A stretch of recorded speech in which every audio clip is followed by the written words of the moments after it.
All right. My name is Bradley Miller, or B. Miller, as of right now. I am a musician, I'm a producer. I also mix and master tracks for myself and other artists in this area. I come from Tampa, Florida, grew up in specifically Clearwater, East Lake area, and I've been doing this since middle school. Dope. Okay, cool. And we're gonna chop this up, so it's okay if we have these in between things, in between questions. I think let's nail them down. I'm not gonna be afraid to ask you to do a question again. That's fine. Just be prepared for that. Cool. Okay. Let's see, how did you get started into music? So we'll go into that question. We'll try to record these more or less chronologically, but it's okay if we jump around. Yeah, it's fine. So the way I got started with music was when I was a kid. My mom is Filipino, so she used to make me and all of my siblings do karaoke all the time. My favorite, or not my favorite, but the song that she liked the most that I did was Day-O and Angel by Shaggy. Then I went off to middle school. I started playing the guitar, transferred to the drums, took lessons on that and everything. And then I just started beatboxing out of nowhere, just listening to music on the way to school. And people just started to kind of recognize my beatboxing abilities, I guess. And then around freshman year, 8th grade, freshman year in high school, I got introduced to FL Studio from my older brother, Johnny. And from there, it was history. I just kind of grew up with that program. And ever since then, I've just been with it. Awesome. What was your first introduction to an instrument? So I started off with an instrument, playing the guitar in about 6th grade. I just walked into a music store randomly because I went to karate and the music store was right next to the karate I went to. And I was just very intrigued by it. And I just picked up a guitar, started playing, and then my mom ended up signing me up for guitar lessons, which I ended up doing for a few months. Didn't really get too crazy with it. And then, from there I went to the drums, took lessons on that. And those are the two main instruments I kind of learned instrumentation off of. Nice. And so, how do you feel like your knowledge on drums has informed your beat making process? So that's the way I make music. I create music from groove and rhythm. I don't really create it off of melody and scales and things. I start off with a groove. I start off with a beat in my head, but I do, when I make the music, lay down the melody first. But because I played the drums, I just come from more of a groove, rhythmic type background. So that's Awesome. really helped. And let's actually talk about your process. So you say that you start out with the groove and that's kind of your initial thing. How do you like to lay down tracks? What is the general order of how you will lay down a song from beginning to end, including lyricism and everything? So the way I make beats is a blank canvas. I don't really have a preset whole track in my head when I sit down on the computer or the keyboard. I kind of start just with one melody or one beat, and I kind of build on that one at a time. And then next thing you know, you got this whole track. I don't really think oh, I'm hearing this in my head and then I need to lay this down. I just kind of sit there, clear my mind, and then I just start hitting keys and hitting buttons, and then I build on top of that. I hear the melody, then I'm like, oh, I think this would sound good with that. That would sound good with this. And then I have the beat. I don't really finish the beat before I start recording too. So I already have the feel of the beat laid down, and even if it's not finished, I actually record on FL Studio as well as make the beat. So I'll turn on the mic and just start recording even with the beat just started. So that's I make it all together at kind of one time. And when I do make it, it's just it's almost like a whole freestyle. It's not a preset idea. Even though sometimes I do have that, just more often I make it just with an empty canvas. Cool. Let's talk about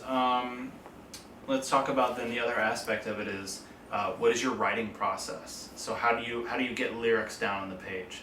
So the way I write lyrics is kind of how I make my beats. It's a lot from like when I was saying I played the drums, so it's from like a syllable beat type mindset. I'm always like more so because I started off like doing like the fast rap and stuff and those types of flows, and but it was always from like a sense of like counting syllables and like feeling out the groove and what makes sense, like listening wise and like in an audio sense of what fits. I don't really just write down bars and just go off of lyrics. Like the lyrics come second to like the flow to me. That's just how I've always been. So yeah, that's how it goes. Awesome. Let's talk about another element that's related to that. Let's talk about freestyling. How did you get into freestyling, like true off the top freestyling? And what do you like about it? So you know about this, Kevin. I used to freestyle a lot in high school, probably middle school. The way I got into it was literally just doing it to myself. And I have a little brother too, which should be here in the interview too, but he's working right now. And when I beatboxed, he actually beatboxes too. We both do a lot of like the same type of work. I have a little brother who's like 2 years younger than me. We both make beats, we both record, but we both have our own specialties too. Like he kind of excels more maybe at beats, whereas I'm a little bit more specialized on recording. But he would beatbox and then I would freestyle, and then like he would point at me and then I would start beatboxing and he would freestyle. So like we always had fun doing it like that. And then just listening to YouTube instrumentals and stuff at the house, I ended up just developing the skill unintentionally. And then as you know, the whole like kind of high school started to kind of recognize that, and at parties and at get-togethers and wherever, I would just start freestyling to a beat whenever they asked me. It was no like pressure or anything, but when it comes to writing, it's a whole different ball game. So I've kind of backpedaled a little bit on the freestyling, which I still do to help my lyrics, but I'm more of like a writer now, so it definitely helped. That's awesome. Let's also talk about beatboxing. So you got into beatboxing when you were in middle school, and how do you feel like beatboxing informed both beat making and your improvisation? Well, beatboxing is mainly improvisation, so it has helped me in a sense that I can actually beatbox a beat to a melody that I'm playing, or maybe even have the beat, because the beat comes to my head first before the melody, and then I'll just be like, and then I'll just be like, okay, I want to lay that down, and I already know like just theoretically where the snare, where the kick and the hi-hats are supposed to go, so I'll put that all together, or maybe I'll build the melody and then beatbox that beat behind the melody and then lay that down, because I just know in my mind where it's supposed to go. So it's kind of just helped me build beats on like a theoretical level, as well as just like from a standpoint of like the ideas come faster. Sure. How do you get over creative blocks? Do you ever run into some form of artistic block or beat block? Yeah, I do. That's actually a good question. I feel like a lot of artists. No. This was all good questions, but this was a unique one that I feel like doesn't get asked a lot on interviews. But I feel like every artist experiences blocks at some point or another. And when I do, and when that does happen, I used to try to like force myself to get through it and just make a track. But I've found that to be really like counterproductive, because then I start to do it even more. Whereas for me, when I do this, when I get blocks now, I just kind of take that step back from the music and focus on other aspects of my life and just allow myself to experience life, to get inspiration from. So I'll take the time off, because every time I take like a week or two off, or even if it's like a month even, I've taken a month off, like this music journey is not just a straightforward one. It's just like having a girlfriend. You have your ups, your downs, your lefts, your rights. You take your breaks from it. You love it. You hate it. You doubt it. You're so sure of it. But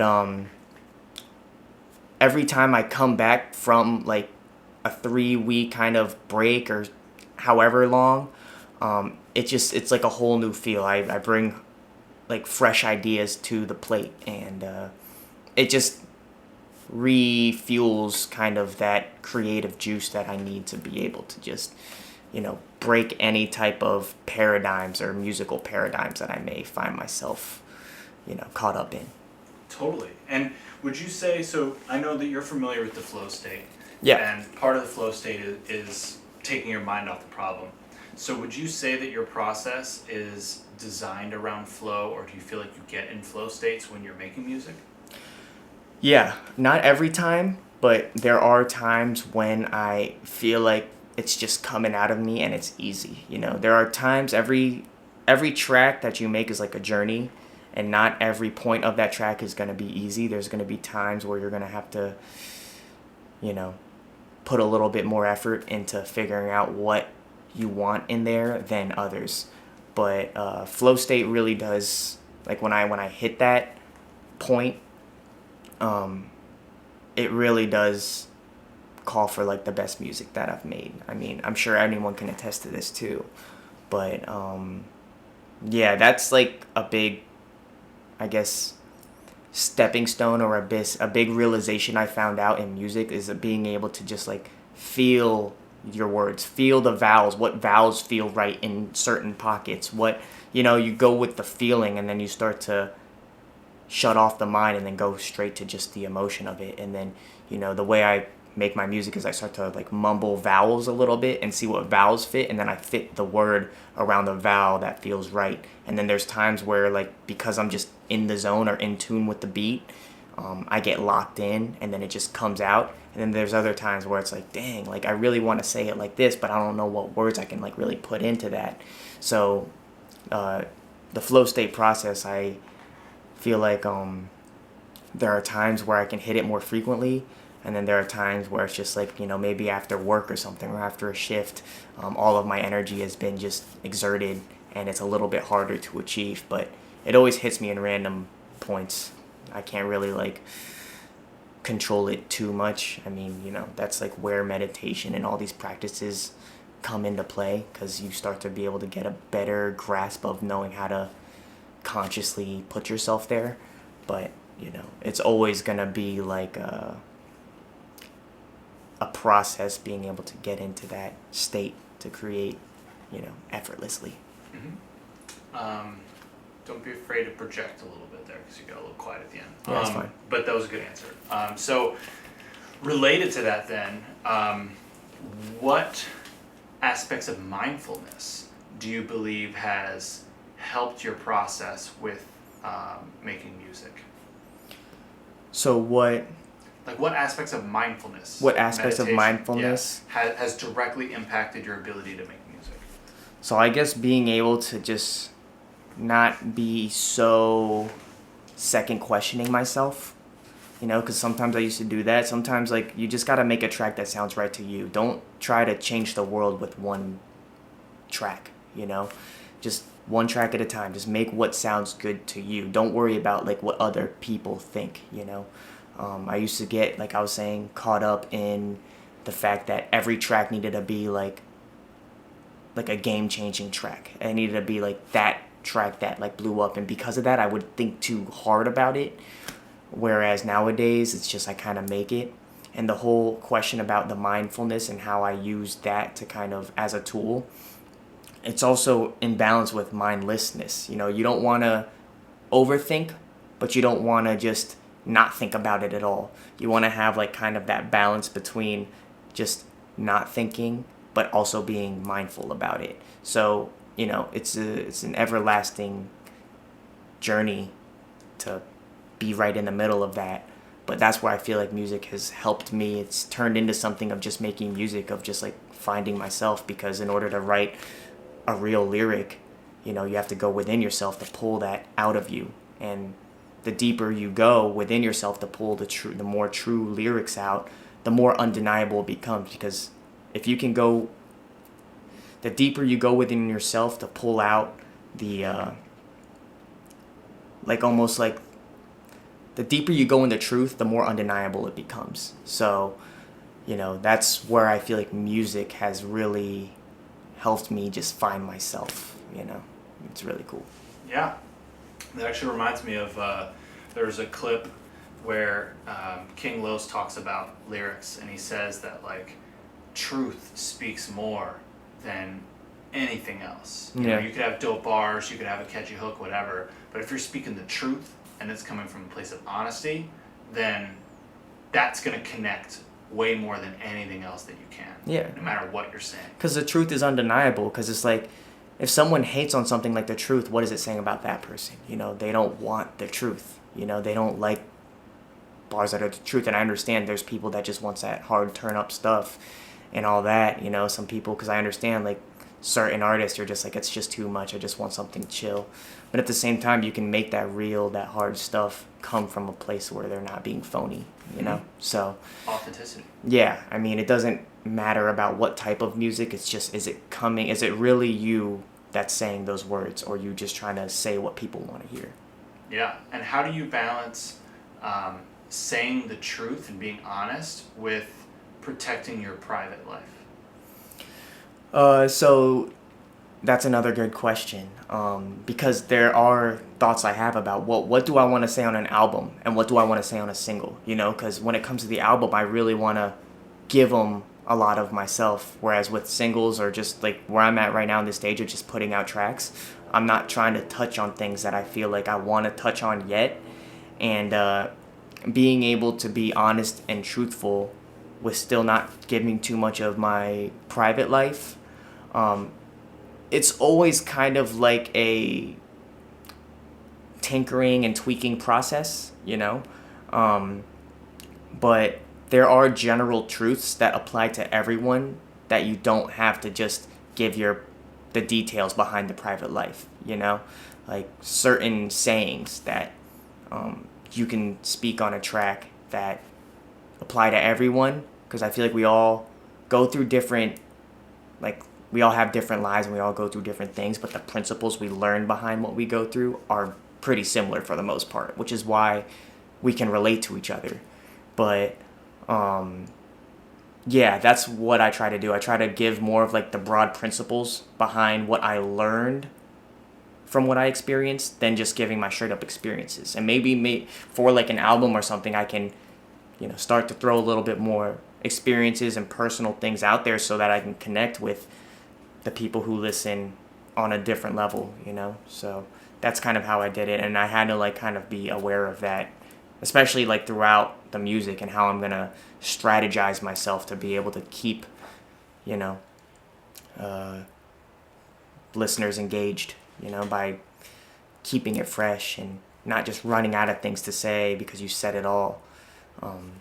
Yeah, that's just pretty much something I'm going to have to learn. And if I happen to do, you know, make something out of this music and things start to move, and I'll start to make new experiences that I can draw from. So you're never really running out of material to write on because you're always experiencing new experiences in life. But it's just knowing how to articulate that in a way to where the person who's listening is receptive to it, you know, and still being comfortable under. You have to really be comfortable under your own skin when it comes to the music, because like we were saying earlier, music's probably one of the most judgmental art forms out there. So you just got to take that in mind. Yeah. So going off of some of the things we were talking about earlier, what is your favorite track that you've made and why? My favorite track that I've made? Well, the thing I really try to focus on is making sure each track is different in its own right. It stands on its own 2 feet. It's not like all my music sounds the same. But my favorite track that I've made, it could honestly be one of my first tracks, like the Lord Fenici one, the one where it was on the Mac Miller remix. I know that's like an old track, and I sound way younger, and my flow like was still in its premature stages. But I listened to that the other day, and it like I was almost like saying what do I want to say? Affirmations. I was saying these affirmations to me that were just as real today as they were when I was 18 years old. And then like when I heard it, it just like hit some sort of nerve in me. Like, wow, I was speaking like that even at 18. Like, it's just as real to me today. And maybe that's why I have some sort of intimate connection with that song. But a song I just put out recently was also really good too. The Across the Globe one. That was probably one of my favorite songs just to make. You know, just creating and just the sound and the feel of it. I feel like it's very like universal, and it's very fun. Not so deep, but still true. You know, you can still hear me on it. You can still hear that it's like oh, that's Brad. You know, it's not just like me trying or me flowing too fast or whatever. It's just like a nice, easy listening song that's just fun. And that's what I want my music to be, is like it's fun and you can play it in certain environments, but if you really listen, it's still true. And it's not like I could play it for like a mom that's with her kids. Like it's, you can play it anywhere. That's the type of music I enjoy making the most, and that I like maybe Across the Globe, or it's still on my YouTube channel if you want to go to like listen to the Lord Finisi, Mac Miller, Kool-Aid and Frozen Pizza remix. That's a really near and dear song to me.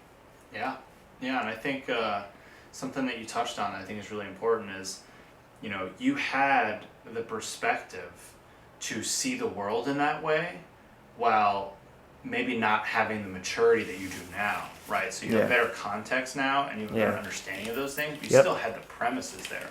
So in what ways do you feel like your general worldview has advanced yourself to where you're at, and where do you believe it's going to take you?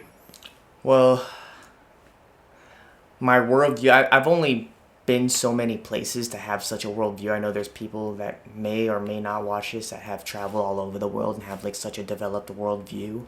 But the way I see the world, and this is just me, is from my experiences with, you know, meditation, psychedelics, just life, and even with sports and just certain activities. I feel like the world I'm looking in is like I'm looking in, this is going to sound crazy. I'm kind of looking into like my own mind, and as I explore the world, I'm exploring my own mind. So, what was the question again? Say it one more time. So based off of your worldview and your experiences, how do you believe that it influenced you to go to where you're at now, and where do you believe it's going to take you moving forward? Okay, so yeah, going back to what I was saying, like I feel like when I'm looking outside the world, I'm really looking into my own mind type thing. So like the way I see that and how it's helped me become who I am, and how I feel like it may carry me forward, is that everyone I talk to, like I treat them as if they're my brother, or they're just another part of me. So why should I have hate towards someone else? Because I'm basically hating myself, you know? And once you're able to just like express love and empathy towards the world, and you start to treat everything and your whole reality as yourself, reality starts to change for you. You know, it starts to work a little bit differently. At least in my own experience. I can only speak for my own experiences. But even with the music, you know, it just seems a lot more connected. And there's been tough times I've had with the music. Life has gotten in the way. I've had to sleep on couches and all that. But I never really felt like I was trapped. I always felt like, oh, I'm just sleeping on a couch. Who cares? Like, I'm chilling. It was actually a fun time when I was sleeping on the couches. But, you know, that period of time was when I decided to not just follow what I'm being told to do, and just, you know, take reality in my own hands and make it what I want to make it. It was a tough decision, and I might not have as much that I would have had listening to what people just told me, but at least it's my own reality that I'm creating now. So that's what makes it so fun. Yeah, and how do you, you know, extrapolating that further, where do you see this year ending up, and where do you see maybe, you know, 5 or 10 years in the future? What are your end goals here? So next year being 2020, so 2019 was a good year. Okay, I established myself in my workplace. I still work a normal job. For those who are curious to know, I am a bartender at PF Chang's. So I do that as kind of my day job, and then, you know, at night, once everything's out of the way, I'll go to the music and make the music at night. The end of this year, maybe like the last quarter, is when I started to really put music out on a professional level, even though we're still doing everything in-house. And I wanted to get the momentum started for that by the end of this year to carry on towards the next year. So I wasn't going to wait till next year to just start putting out music. Right when I was like, okay, I need to do this now, I started putting music out now to be able to build the awareness for my music to carry throughout next year. And I'm not really expecting to make any huge, crazy leaps. I mean, I don't rule it out. I still keep an open mind that that is possible, but I just know how things are, especially in my position. It's not like I'm growing up in Atlanta where I have all these connections and, you know, there's people that are family that are cousins with people that are already in the industry. It's just like I'm doing this from scratch, you know? And where I want to be is maybe not like all the way crazy, blowing up, popping off type thing, but, you know, if I can get like 1,000 subscribers on my YouTube, maybe hit 10 and 20,000 views per video. And I know like views and subscriptions and likes, they all seem to be very, you know, people see them as like, oh yeah, why do you care so much about likes and subscriptions? And it's not a big deal. But, you know, when it comes to this specific endeavor, it's just a statistical measure of how much awareness is around your music. So I'm not attached to it like that, but I'm still conscious of it because it's the only way to measure how much my music is getting out there. It's not like I can get dollars for that, and the way the music business is now is just completely different, you know? I mean, anyone can do this, you know? So it's like the only way you have to measure your growth is through those types of, you know, variables. Yeah. So thinking about trying to close it up. So as far as taking that element, right, the fact that, like you said, anybody can do it and you are building this from scratch and doing it on your own, what kind of advice would you give to somebody who's just trying to get started and they're trying to figure out, you know, what is my first step in becoming a musician or becoming a rapper or producer? Okay. Well, there's and the first step, it's different for everyone. Everyone has like a generic thing. Just do it. Just believe in yourself. You know, you could. But I would just say, if you're interested in getting into it, the first step would just be to observe life closely. You know, just really try to be conscious. Take notes of what's happening. You know, you want to be able to internalize your experiences a little more. Music doesn't start with the music.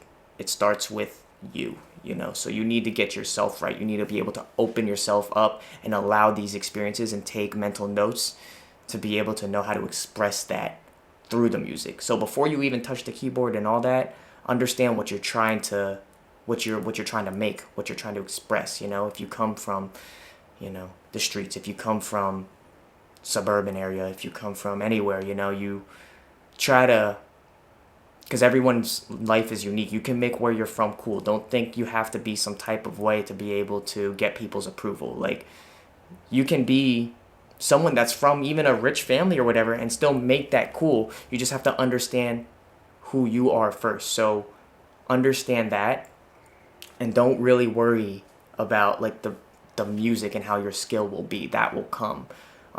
But in terms of just like technical first steps, I would just say just download the basics, watch YouTube tutorials. Like, I've learned a lot of what I've learned off the internet, you know, just listen closely to the music. You, like, listen to a different level. Like, you have to listen to music differently. When you make music, you listen to music differently, you know, like really try to understand what they're trying to express. Listen to the hi-hats, listen to the melodies, feel everything out, you know, and then when you come to the table, you'll have just a huge bundle of experiences and inspirations to be able to draw from, just to make the music that much more better. So I would say, yeah, it starts there. It starts with yourself, man. Yeah.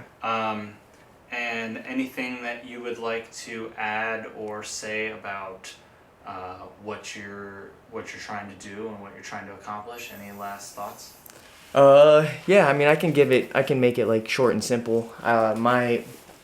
what I'm trying to do with this music is trying to, like, almost what you're doing, Kevin, trying to bring the level of consciousness on a human level up a notch, you know? I feel like music expresses where we're at consciously, and you just hear the lyrics and what's popping off. That's where the collective consciousness is. So if I can just be involved with raising the collective consciousness just a little bit, then my job here has been fulfilled.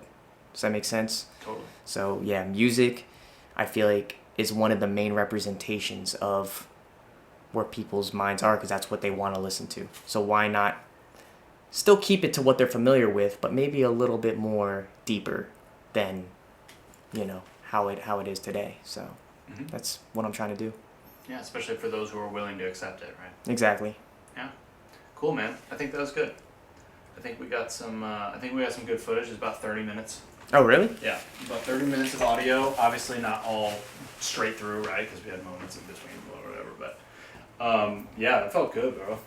I felt like I gave some pretty dope Dude, answers. I felt like I asked you some good questions that you really like. You took those questions and you really made the most of them, and it really reminded me of why I'm a podcaster and why I do this in the first place. But because I feel like both you gave good answers, like really good, just like thoughtful answers, but then it also was something where it's just like I knew where to go. Yeah, answer it. It was different questions that time around than it was the first time. I didn't talk about I was in karate or black belt that time. Well, it's because I got just so you can see. You know what I mean? Like, it's dope. It's got your fucking setup. You got a speaker there, your keyboard. It feels musical. It feels like we're in a studio. First, go ahead and give your name, so your full name. And honestly, the audio for me on this might be usable enough that if we need it, we can. Yeah. And we can EQ it and whatever later, but. I mean, can I watch some of this while we smoke? Yes. Can we throw it on the charger though?